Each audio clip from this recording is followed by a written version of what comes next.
അസ്സലാമു അലൈക്കും വറഹ്മത്തുള്ളാഹി വബറകാതുഹു.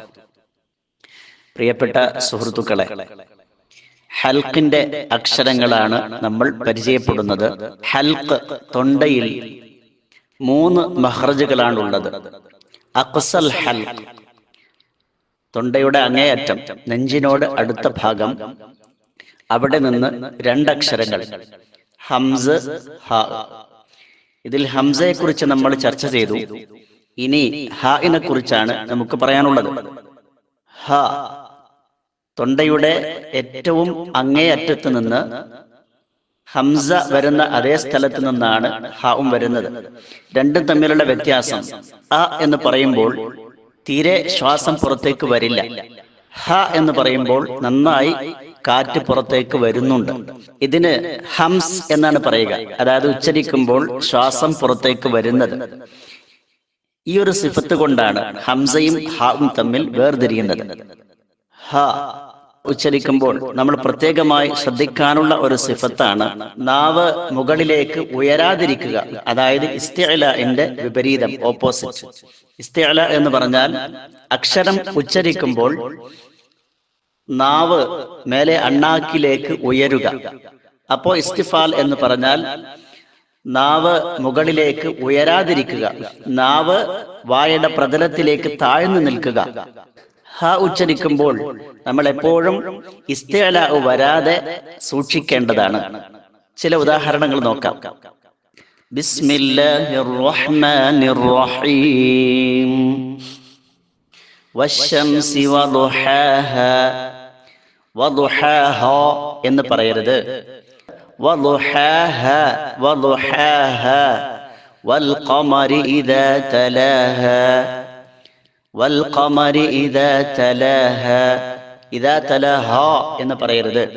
വന്നഹാരി, വന്നഹാരി അല്ല, വന്നഹാരി ഇദാ ജല്ലാഹാ ഇദാ ജല്ലാഹാ വല്ലൈലി ഇദാ യഗ്ശാഹാ വല്ലൈലി ഇദാ യഗ്ശാഹാ വസ്സമാഇ വമാ ബനാഹാ വമാ ബനാഹാ വൽഅർളി വമാ തഹാഹാ തഹാഹാ വൽഅർളി വമാ തഹാഹാ വനഫ്സി വമാ സവ്വാഹാ ഫഅൽഹമഹാ ഫഅൽഹമഹാ ഫുജൂറഹാ വതഖ്വാഹാ.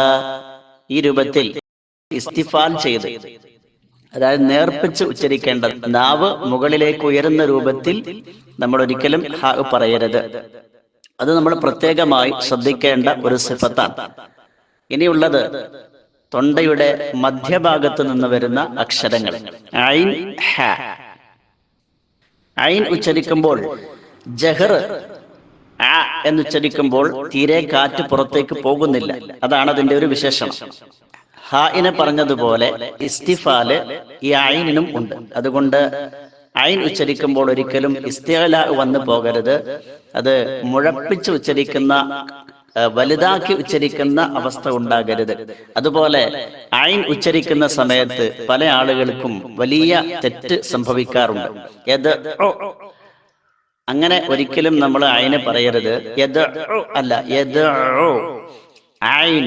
ഐൻ എന്ന് പറയുമ്പോൾ തൊണ്ടയുടെ മധ്യഭാഗത്ത് നിന്ന് ഉച്ചരിക്കാൻ നമ്മൾ പ്രത്യേകം ശ്രദ്ധിക്കണം. ഐൻ ഇത് പല ആളുകൾക്കും ഉച്ചരിക്കാൻ പ്രയാസമുള്ള അക്ഷരമായിരിക്കും. ഐൻ. ഫദാലികല്ലദീ യദ്ഉ, യദ്ഉ എന്ന് വായിക്കരുത്. ഫദാലികല്ലദീ യദ്ഉ യദ്ഉൽ യതീം, ഫദാലികല്ലദീ യദ്ഉൽ യതീം. യദ്ഉൽ യതീം എന്ന് പറയരുത്. യൗമ യുദഊന ഇലാ നാരി ജഹന്നമ ദഅ.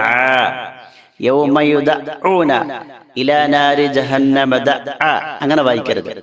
യൗമ യുദഊന, യൗമ യുദഊന ഇലാ നാരി ജഹന്നമ ദഅ ദഅ. ഈ രൂപത്തിലാണ് നമ്മൾ ഐൻ ഉച്ചരിക്കേണ്ടത്.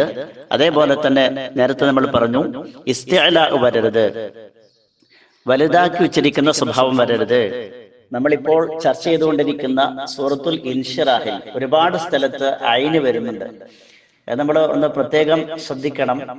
ബിസ്മില്ലാഹിർ റഹ്മാനിർ റഹീം. അലം നശ്റഹ് ലക സദ്റക വവദഅന അൻക വിസ്റക الذي أنقض ظهرك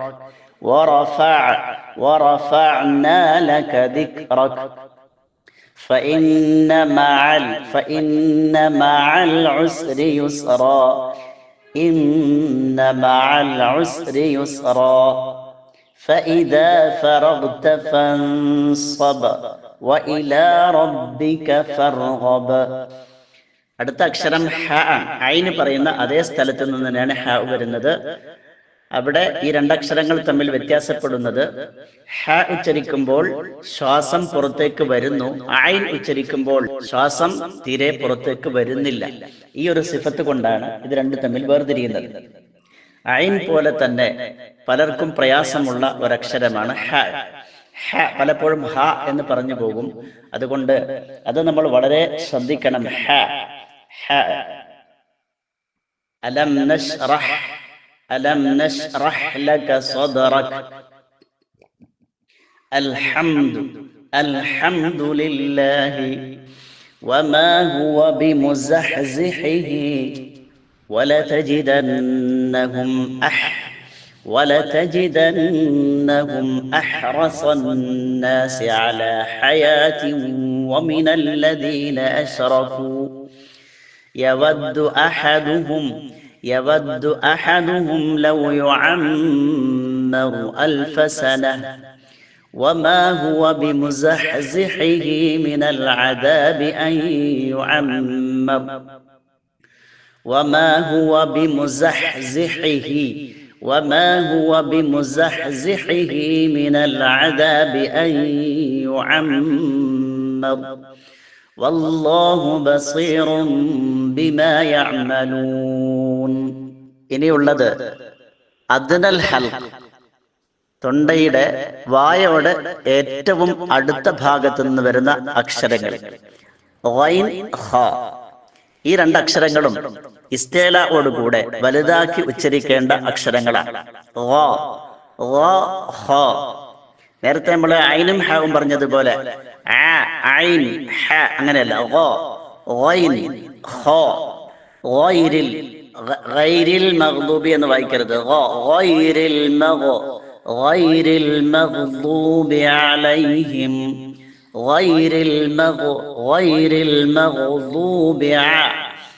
غير المغضوب عليهم ونصرناهم فكانوا هم الغالبين كتب الله لأغلبن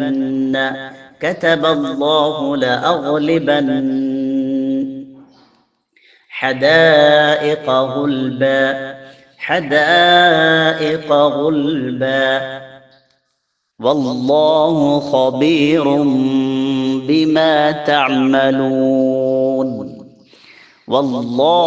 خبير بما تعملون. كأنما خر من السماء فلما خر تبينت الجن فخر عليهم السقف من فوقهم خر ختم الله على